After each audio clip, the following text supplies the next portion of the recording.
Nous enchaînons avec notre escale quotidienne du côté du 21e siècle de Casablanca. Cette fois-ci, c'est un récit poignant sur lequel nous nous arrêtons ce soir. Celui d'une mère affligée par la perte de son fils parti à la fleur de l'âge.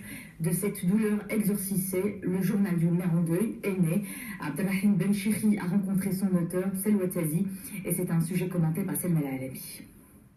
Que faire face à la plus dévastatrice des tragédies, de celle qui ébranle même l'ordre naturel des choses, la perte de son enfant? Faut-il se résigner aveuglément, se calfeutrer dans le déni?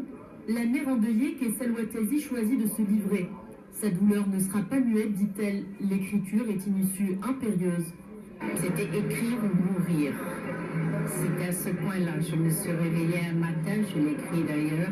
Il fallait que j'écrive, il fallait que ça sorte, il fallait que j'écrive tout ce qui m'est arrivé. Pour moi, c'est un journal.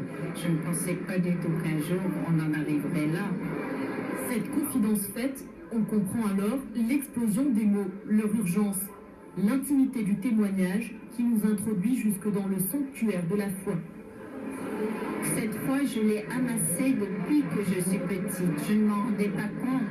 C'est un peu comme la fourmi qui ramasse, qui ramasse, qui ramasse, en prévision de l'hiver. Donc pareil pour moi, peut-être que j'ai amassé cette fois un peu comme ça, par insouciance, un peu par... peut-être en prévision de l'hiver que je ne connaissais pas. Selwa Tazi avancera dans l'hiver à force de printemps. Elle escaladera sa douleur en s'appuyant sur les paroles des sages. Versets coraniques, citations du Nouveau Testament, illumination soufie. La voilà tout en haut maintenant, au-dessus de sa souffrance. J'ai grandi dans cette culture. J'ai mes parents qui sont érudits. Donc eux m'ont abreuvé d'histoire et j'en avais besoin, un besoin vital. De lire tout ça, d'apprendre tout ça, de faire cette quête spirituelle. J'en avais besoin, un besoin vital, vraiment. Debout, au bord de cette porte qui s'est entrouverte au ciel grâce à son fils, comme elle le dit si bien, Selwa Tazi a une pensée pour tous ceux qui traversent une épreuve aussi douloureuse. Puissent-ils trouver l'apaisement de l'âme comme elle-même en a trouvé.